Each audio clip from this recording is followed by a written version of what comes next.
প্রায় ৮ মাসের আলোচনার পর জুলাই সনদ চূড়ান্ত করেছে জাতীয় ঐকমত্য কমিশন। গত ১৪ অক্টোবর মঙ্গলবার এই সনদের অনুলিপি রাজনৈতিক দলগুলোর কাছে পাঠানো হয়।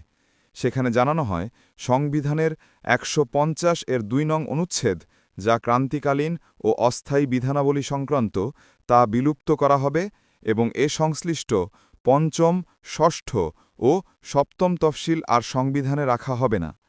তবে এই সিদ্ধান্তে ৯টি রাজনৈতিক দল একমত হয়নি। পরদিন বৃহস্পতিবার সংবাদ সম্মেলনে সনদে স্বাক্ষর না করার ঘোষণা দেন সিপিবি, বাসদ মার্ক্সবাদী ও বাংলাদেশ জাসদ। তাদের দাবি, সনদে স্বাধীনতার ঘোষণা বাদ দেওয়ার প্রস্তাব বাংলাদেশের অস্তিত্ব ও মুক্তিযুদ্ধের ভিত্তির উপর আঘাত হানে। তারা উল্লেখ করেন, সংবিধানের ১৫০ এর ২ নং অনুচ্ছেদে থাকা ষষ্ঠ তফসিলের ডিক্লারেশন অফ ইন্ডিপেন্ডেন্স এবং সপ্তম তফসিলের প্রোক্লামেশন অফ ইন্ডিপেন্ডেন্স বাদ দেওয়ার সুপারিশ করা হয়েছে, যা তাদের মতে মেনে নেওয়া যায় না। এই বিতর্কের পর জুলাই সনদের চূড়ান্ত সংস্করণে পরিবর্তন আনা হয়েছে।